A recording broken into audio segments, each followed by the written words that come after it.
Shalom saudaraku yang dikasihi dan diberkati Tuhan. Selamat malam, salam sejahtera buat kita semuanya. Apa kabar saudara malam hari ini? Doa kami saudara selalu dalam keadaan yang luar biasa baik, tetap dalam penyertaan dan pemeliharaan Tuhan yang hidup. Puji Tuhan, berjumpa lagi dengan saat teduh dan doa sebelum tidur malam hari ini. Saat teduh malam hari ini berjudul Rohani versus Jasmani. Saudaraku yang dikasihi dan diberkati Tuhan, sadarkah kita bahwa sekarang ini banyak hal yang tidak berjalan sebagaimana mestinya? Tidak sedikit orang yang mengaku sebagai orang beriman dan taat melakukan firman-Nya, namun pada kenyataannya yang sering kita lihat dalam sikap dan tingkah laku mereka setiap hari amat berlawanan. Manusia bisa membangun dan memiliki gedung yang sangat tinggi, namun kesabarannya pendek. Manusia bisa membuat jalan bebas hambatan yang luas, namun sudut pandangnya semakin tetap sempit. Manusia bisa melipat gandakan harta miliknya, namun mengurangi nilai diri. Terlalu kurang mengasihi, tetapi lebih banyak membenci. Terlalu sedikit mengampuni, tetapi banyak mendendam. Berhasil menaklukkan luar angkasa, tetapi bukan diri sendiri. Membersihkan ruangan sendiri, tetapi membiarkan jiwanya kotor. Mengajar lebih banyak, tetapi melakukan sedikit. Memerintah lebih sering, tetapi tidak mau diperintah. Banyak merencanakan, tetapi pencapaiannya sedikit. Terlalu sering terburu-buru, tetapi jarang mau untuk menunggu dan bersabar. Memiliki banyak alat komunikasi yang canggih, tetapi semakin sedikit berkomunikasi. Banyak yang menjadi orang-orang besar, namun memiliki karakter yang kecil. Banyak orang yang kaya, tetapi tidak sedikit yang kelaparan. Penghasilan makin banyak, tetapi sedikit sekali keharmonisan di dalam keluarga. Rumah dan mobil mewah, tetapi keluarga berantakan. Saudara yang dikasihi dan diberkati Tuhan, sadarlah akan hal ini dan ingat untuk memperbaiki diri. Segala sesuatu harus diseimbangkan. Kembangkanlah sikap dan kebiasaan yang memiliki nilai kekal dan membawa dampak rohani yang baik. Dunia terlalu banyak mempengaruhi nilai-nilai kehidupan kita sekarang ini, sehingga kita tidak melakukan apa yang seharusnya kita lakukan dan hidupi. Sebaliknya, kita melakukan apa yang tidak seharusnya untuk kita kerjakan. Rasul Paulus memberitahukan kepada Timotius bahwa pada hari-hari terakhir orang akan semakin jahat dan melakukan banyak hal yang berdasarkan kepentingannya sendiri. Perhatikan apa yang tertulis dalam 2 Timotius 3 ayat yang kelima.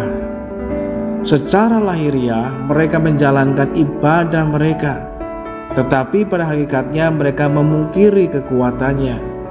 Artinya tidak sedikit orang yang mengklaim dirinya sebagai orang percaya dan taat beribadah, bahkan mungkin melayani Tuhan, namun tidak didukung dengan sikap dan tindakan yang membuktikan bahwa mereka adalah orang-orang yang hidup, taat dan mengasihi kepada Tuhan. Sehingga secara rohani mereka menjalankan ibadah mereka, tetapi di sisi yang lain dosa masih mereka lakukan seperti biasanya. Janganlah merasa puas dengan kehidupan yang agamawi tanpa adanya perubahan hati, perubahan pikiran, perubahan hidup, karakter. Karena jika demikian kita hanya akan mendapatkan pujian dan perkenanan dari manusia dan bukan dari Tuhan. Sebab yang Tuhan inginkan adalah sikap hidup seperti yang Tuhan ajarkan. Ia ingin agar kita menjadi orang yang semakin hari semakin baik, semakin bertumbuh dalam kasih, panjang sabar, mudah mengampuni, menguasai diri, mengalami perubahan karakter yang semakin baik, yang semakin serupa dengan Kristus Yesus Tuhan. Sehingga dengan jalan demikianlah kehidupan kita menjadi pribadi yang seperti yang Tuhan kehendaki, tetapi juga menjadi berkat buat banyak orang. Sesungguhnya hidup kita tidak diukur dari berapa panjang usia kita, berapa banyak yang kita miliki, berapa besar pencapaian kita, tetapi dengan apa kita mengisi hari-hari, waktu-waktu, tahun-tahun dalam kehidupan kita yang Tuhan berikan ini. Bila kita lebih banyak melakukan hal-hal yang untuk kepentingan jasmani kita, dan kita mengabaikan hal yang rohani yang berkenan kepada Tuhan, maka disitulah terjadi ketidakseimbangan, sehingga yang terjadi kita menjalankan ibadah kita, tetapi di sisi yang lain kita mengabaikan apa yang harus kita kerjakan. Namun malam hari ini kita perlu belajar agar di akhir zaman ini kita menjadi umat Tuhan, bukan semakin hari semakin melakukan apa yang jahat di mata Tuhan, tetapi makin hari melakukan apa yang benar di hadapan Tuhan. Kita menjalankan kehidupan kita, tetapi dalam ibadah kita juga menjalankan dengan setia kepada Tuhan. Ketika kerohanian kita dalam ibadah kita kepada Tuhan ditingkatkan, tetapi itu juga ditunjukkan dengan sikap hidup yang benar, dengan cara melakukan kebenaran firman Tuhan, bukan hanya mendengarnya tetapi untuk menghidupinya, bukan hanya beribadah tapi sungguh-sungguh menjalankan ibadah itu dalam kehidupan kita, karena hidup kita juga adalah ibadah.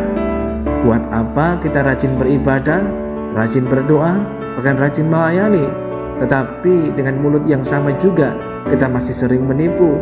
Dengan hidup kita yang sama juga kita seringkali mungkin melukai orang yang lain, hati menendang kepada orang lain, membenci kepada orang lain. Hal itu merupakan sesuatu yang tidak berguna. Justru hal itu mungkin adalah hal yang memungkiri kekuatan dari ibadah.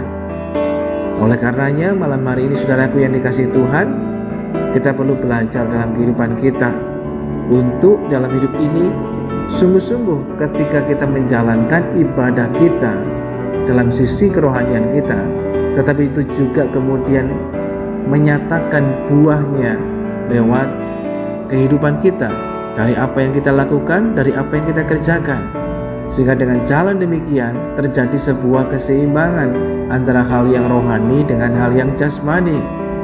Jangan sampai kita terlihat rohani tetapi sesungguhnya kita terlalu jasmani. Hal itu pun juga tidak berkenan kepada Tuhan, seperti yang dilakukan oleh orang Farisi, ahli Taurat. Mereka terlihat rohani tetapi sayangnya hidup mereka tidak mencerminkan demikian. Dan Tuhan menghendaki kita memiliki sebuah kehidupan yang seimbang, rohani maupun jasmani, sehingga dalam kerohanian kita makin bertumbuh. Demikian juga dinyatakan dalam kehidupan jasmani kita yang semakin menunjukkan buahnya, semakin mengasihi Tuhan, semakin juga mengasihi sesama. Kita mengalami anugerah Tuhan dan kita memberikan pengampunan kepada orang yang lain. Mari kita berdoa. Bapa, kami mengucap syukur lagi kepadamu buat anugerah-Mu malam hari ini. Engkau sungguh luar biasa baik Tuhan, lewat penyertaan-Mu, lewat pemeliharaan-Mu dalam hidup ini. Kami merendahkan hati dan mohon pengampunan atas segala dosa pelanggaran kami. Tuhan kiranya menguduskan hati hidup kami di hadapan-Mu Tuhan. Kami mohon kekuatan dan kemampuan bahkan hikmat daripada Tuhan untuk kami dapat menjalani kehidupan ini sebagaimana yang Tuhan harapkan dan kehendaki dalam hidup kami. Agar dalam hidup ini kami sungguh-sungguh Tuhan mengerti kehendak-Mu, melakukannya dan menghidupinya, sehingga dalam kehidupan kami memiliki sebuah keseimbangan antara rohani dan jasmani. Ketika dalam kerohanian kami semakin juga meningkat dan bertumbuh, tetapi juga itu mempengaruhi juga sisi jasmani kami, sehingga kami memiliki sebuah kehidupan yang berkenan kepada Tuhan. Ada perubahan dalam sikap hati kami, perubahan di dalam pikiran kami, perubahan dalam hidup kami, tapi juga perubahan dalam karakter hidup ini. Roh-Mu yang kudus kiranya terus menolong dan menuntun kami. Terima kasih Tuhan yang baik, kami menyerahkan juga lagi kehidupan kami malam hari dalam tangan Tuhan. Tuhan menyatakan penyertaan dan perlindungan-Mu atas kami semuanya. Di dalam nama Tuhan Yesus kami berdoa dan menaikkan syukur kami. Haleluya. Amin.